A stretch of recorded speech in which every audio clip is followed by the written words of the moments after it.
Okay, we're live. We'll just wait a few seconds for people to come on, and then we will get started. Do you see people in a waiting room like you do on Zoom then?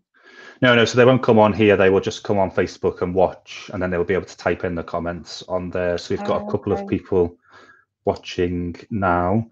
So while people are joining, I'll just introduce myself. I'm Jake Morrison. I'm the Chief Executive of Citizens Advice Wokingham, and we have with us Debbie Morrison, and I'm the manager of Clasp. Oh, we're absolutely of no relation in the slightest, we believe. We haven't really checked, but we don't think so. No. Although my mum originated up in Liverpool as well. Oh, so well, maybe then. Maybe there is a connection. We need to find out. Maybe someone watching will then tell us that we are. We might discover that through the chat. So this is something that we started last week with Wokingham United Charities, and it's become quite popular. We've got a number of people over the next 7 weeks lined up, and Debbie is with us today representing Clasp, and we'll talk with Debbie about what Clasp is, what they do within Wokingham Borough, and we'll continue to do this over the next couple of weeks, chatting with other charities across the borough, just so to give you an understanding of the work that they do, but also for talking about what work we can do together and how we can support each other with the services that we're providing, because I think it's important that the charity sector continue to work well together, and it's something that the coronavirus pandemic has really brought together, hasn't it, Debbie, really, of the charities totally supporting each other. So hopefully this will help the wider residents, but also other charities that are watching this call to understand. So do you want to start, Debbie, with just telling us a little bit about Clasp and your role within that? Yeah, so Clasp has been around for 15 years. I haven't. I just had my 1-year anniversary a couple of weeks ago with Clasp. They started off looking after the Learning Disability Partnership Board and Take Notice, which is a campaigning group, and they've developed from there. So there's about 200 plus members for the Learning Disability Partnership Board, and we have over 100 members for Clasp. It's free to join, and it's all about really not denying the challenges that the people have of living with a learning disability, but more about recognising their lives of value, and that they lead a full life like those people with non-learning disability. So we do lots of campaigning, lots of raising awareness, lots of support for people with learning disabilities, but we are members led. So even on our board of trustees, we have people with learning disabilities as well. Okay. I've just posted a comment for people just to ask any questions or post any comments for Debbie or I if you want to ask them. We've got a couple of people just saying hello. So I think I just wanted to understand a bit more around that role with the Learning Disability Partnership Board. Where does that come from? What's that about? So I believe a few years ago, the council used to run it in-house with a really big team of people. And a few years ago, that team got disbanded for various reasons, I presume to do with austerity. And they asked Clasp to take on that responsibility, obviously with a much tailored down service. So we have a group of people, again, with learning disabilities and without, that actually manage the champions meetings where we decide on the scope of things we're going to talk about, what the big issues are, how we can help the community. Like, for example, we help the council with their adult strategy for the 5 years going forward. And we host probably 3 or 4 roadshows a year where we invite guest speakers. In fact, this year was the first year we had projected ahead and had them all lined up with different subjects for the year, and obviously that's not happened. So we're there really to campaign for the good of those people with learning disabilities within our community and within the borough. That's mainly what we're about. So we take on relevant issues and topics and run with them in the best way we can. Yeah, and I think it was the Learning Disability Partnership Board that I attended last year, just to give a bit of an overview of the work that we do for some of your members, but also just to take some feedback, because we were doing a consultation exercise at the time around the role of Citizens Advice in our communities and making sure that we reach as many people as possible. So that's when I first came across a lot of your members who obviously sit on that board, that panel. Yeah, absolutely. And I think one of the things we do try to do is bring together different parties to actually make a united front. Because one of the things I hate, and I've hated also industry, is duplication. You know, people A, don't have the time, and B, there aren't the funds. So if there's people that can do it better than you, then let them do it. And it's just how we coordinate those services, and also make the council who fund us in the main aware that there is overlaps and where we could all be a bit more efficient. But also a lot of it is about trying to raise awareness of what is around for people, what there is to make their lives better and easier, and how they can have access to those services. We've had some great guest speakers. We've had some really good initiatives that have come out of the partnership boards. Do you have any examples of some of the initiatives that have come from that work then? Well, obviously with the adult 5-year adult strategy led by Matt Pope, as a result of that, we helped them decide what the 4 pillars were. So transport, housing, I wish I could remember them all, but transport and housing are the 2 that come to mind at the moment. But they're obviously clearly important, so. Yeah, and health. And they're all big things that impact our members day to day. So most of them do use public transport, but actually the public transport doesn't always run where they need it to run or when they need it to run. And is there a better way of doing that through the voluntary sector? I don't know, but actually we've thrown that out there. And lots of the members still live at home, which is okay for some, but not for all. But the problem is there isn't enough independent housing for them in the right location. It's no point sticking them out in the back end of Wokingham where there's no transport for them to be able to access any other services. So actually the members are a really good voice to tell the council and other people what their lives are like and what it's like living. They're real live examples that they can give, which actually I can't do on their behalf. So those things are really valuable. And that's part of that advocacy role then of helping people speak up on issues that matter to them. Absolutely. The members, in fact, just this week, the town council have come to us to help with the road wayfinding around the roads when they're changing, they're getting wider footpaths, narrower roads, and they want to make sure that it's easy for people to access. And whilst it's a learned disability-led activity, it helps mums with prams, people in wheelchairs, elder people like my mum that actually don't want to walk that far. So what they do is they've been asked to go and actually go around with the ambassadors, walk around town, see if it's easy to cross the roads, are the paths easy to navigate, those sort of things. So I think Clasp are now well known within the borough as somebody who's a great go-to, and with really enthusiastic members that actually can help and to give a voice for what they believe is right. And it's obviously, I think for me, it's an important group to reach out to, because I said I've attended the Learning Disability Partnership Board, but I also attended your, obviously the weeks ago and incredibly fast now, but it was a couple of weeks ago that I attended your Zoom call that I think you do twice a week, don't you? Yeah. So what's that for? Well, when we were normal life, whatever that looked like, every Tuesday and Friday we would meet in the Bradbury Centre, which is in town, where we would hold on a Tuesday a coffee shop, and on a Friday we would do our Take Notice, which is our campaigning group. And one of the things we were really keen to get in place very quickly in lockdown was some sort of structure and routine, and Anna and I worked together to do that. So the Zoom chats are really in replace of those meetings, and they have been a phenomenal success. And we've grown in numbers that attend them, and we do have lots of people that want to come and talk to us, which is fabulous. Absolutely, we love them. It's good to say it's a good opportunity for your members to ask the questions as well, isn't it? Because obviously questions, I know you've had council officers and councillors attend the calls as well. Obviously that's really key, because while we are all looking at what our services look like in the future, it's important that we hear from your members and others then that can represent views that we may not otherwise be exposed to. Absolutely. And I think in a period of isolation, the Zoom has allowed them to actually physically see each other, which has been great. We've actually managed to get the choir up and running over Zoom, which has been interesting to start with, but I think we've got it nailed now, and the members absolutely love singing. So how does the choir work though? Because it's not a delay, so some people are singing 5 minutes ago, or but we're all on mute, which is actually a relief. So you don't actually.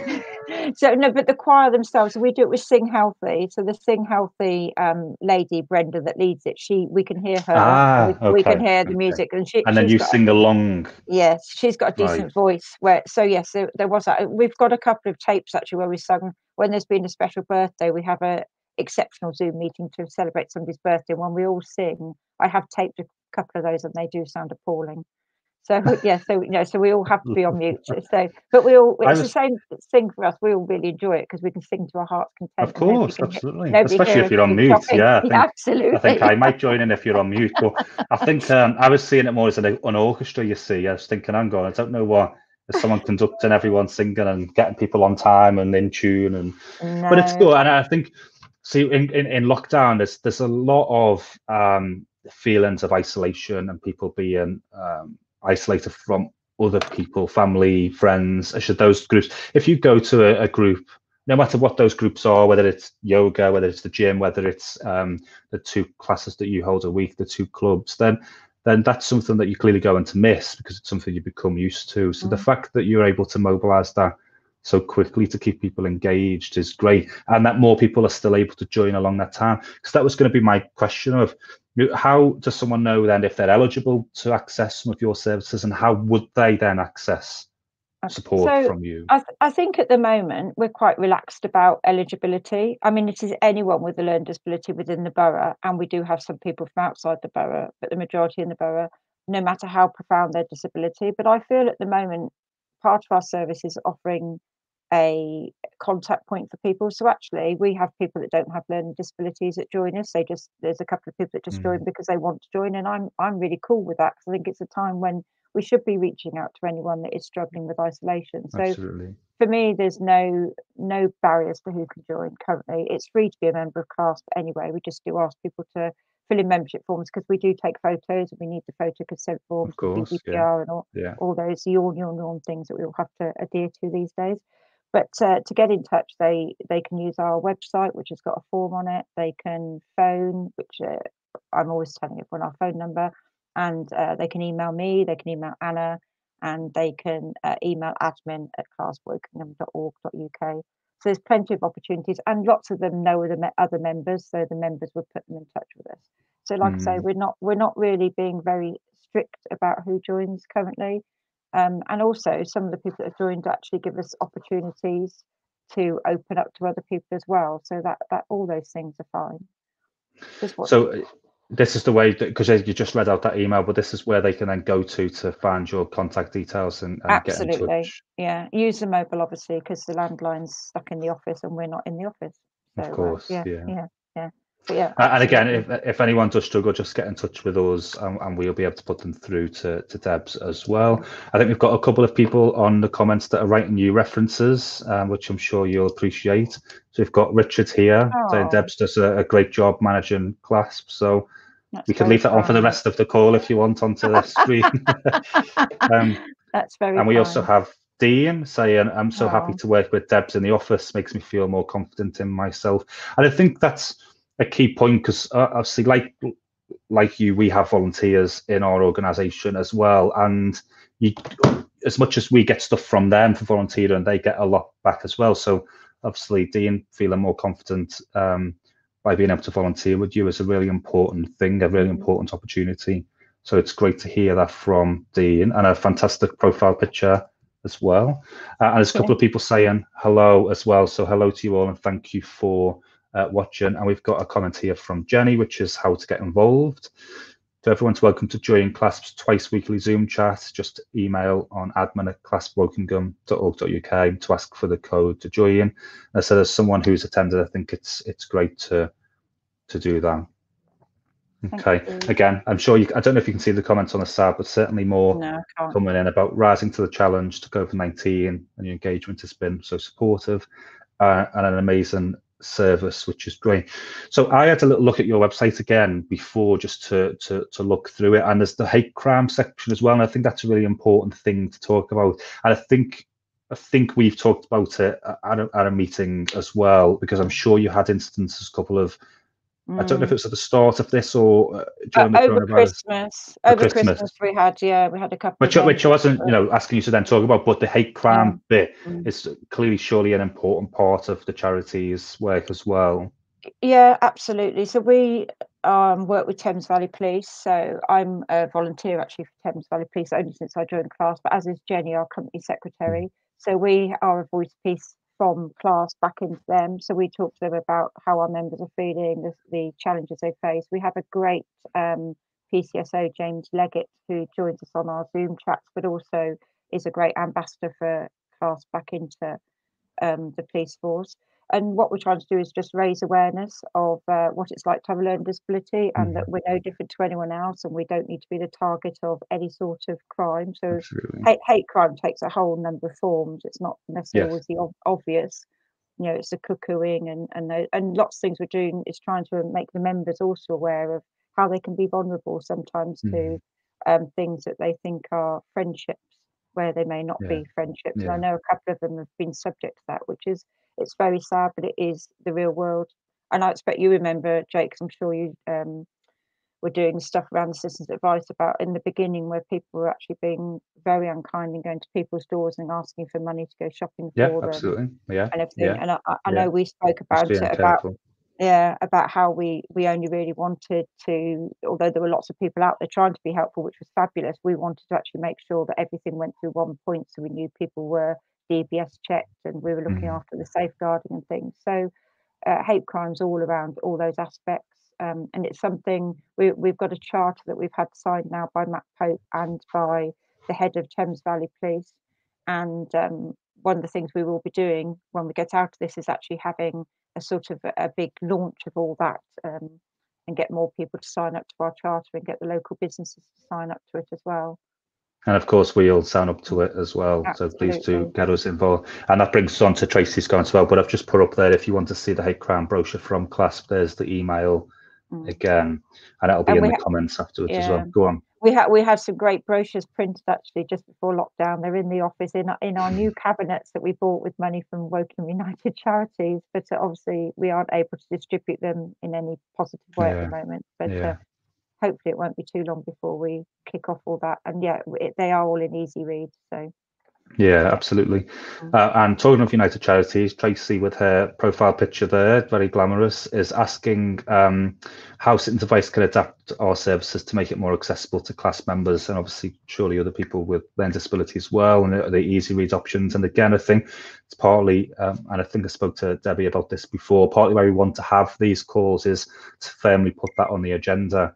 And we've talked before about bringing in Clasp members to come and talk to our team, and we have team meetings every Thursday at 3 o'clock. So see, that's something that we should follow up and try and get people in, because obviously we need our frontline volunteers and staff to be aware and supportive, as I'm sure obviously they will be. But as we know, Debbie, a lot of this is about education and exposure and being aware, and making the service more accessible to Clasp members. Again, I think it's obviously really important, because as we look to redesign our services moving forward, and we're looking at things like telephone as a preference and other things, we need to make sure that we reach other groups of people with learning disabilities, people with, so Waterford's House, which is in the background of our picture here, about physical disabilities and people accessing that, people finding us and the ways in there. And obviously easy read in terms of what do we do will absolutely be a good option as well. So thankfully Jenny's put on the comments about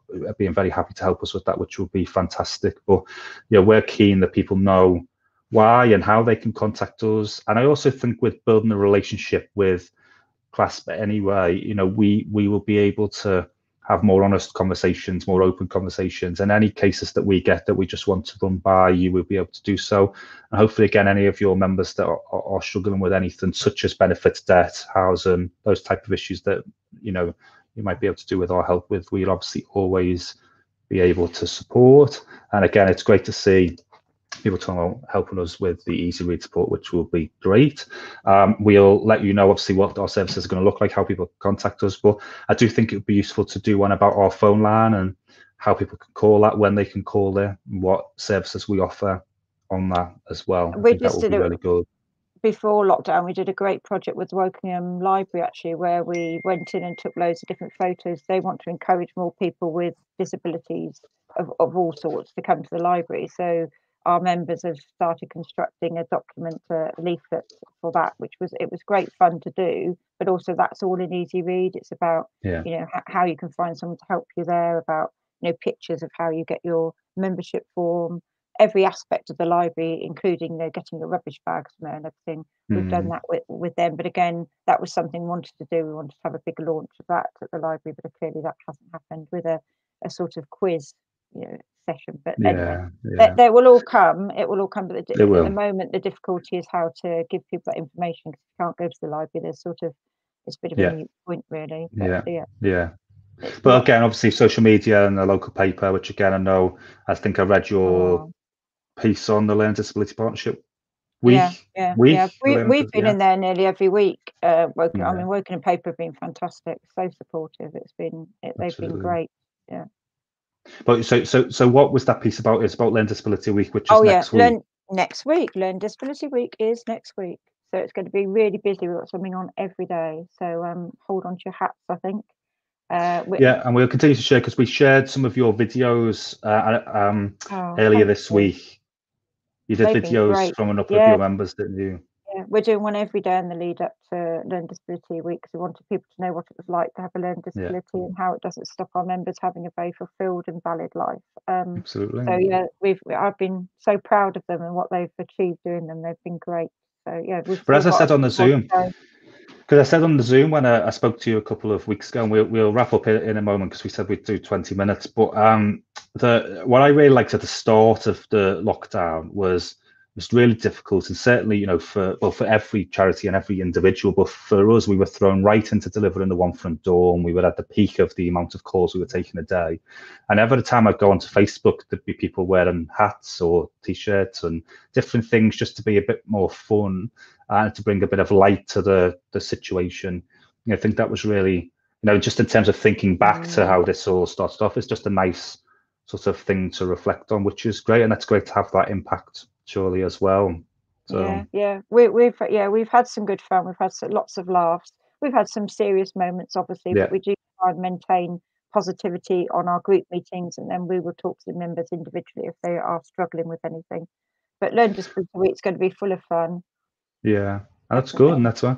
So again, I'll put up the website if anyone does want to get involved in any of the work that you're doing, and I'm assuming that includes supporting you. It doesn't just obviously have to be a recipient of your services or to participate.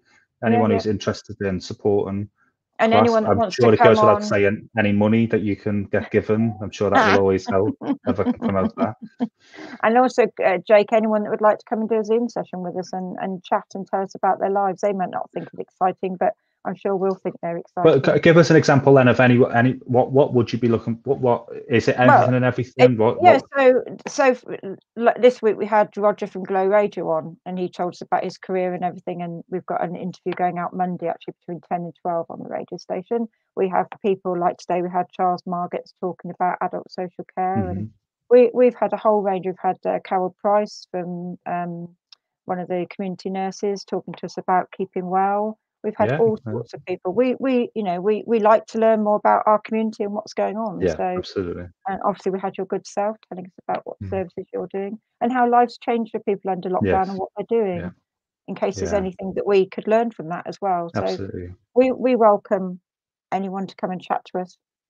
Brilliant. Okay. And before we go, I'll bring up Nick's comment there about all about positivity and great support, which is great, and Dean about all supporting each other, which is great at this difficult time. So I think this has been really useful. So thanks for coming along, Debbie. But certainly, it's partly what we want to get across here is how we work together and how the charity sector are all operating. But also because you never know who is watching and who this reaches, and people who maybe just haven't been aware of the services that you provide, and obviously hopefully now think this would be extremely beneficial for them to be involved with, and that they reach out. So please do, even if you're just not sure, then I would say to reach out to Debs and the team at Clasp and just have that conversation and see what support you can do together.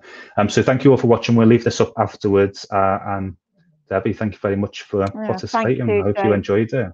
Thank you so much. I did. Lovely to speak to you. Take care. Thank you. Bye.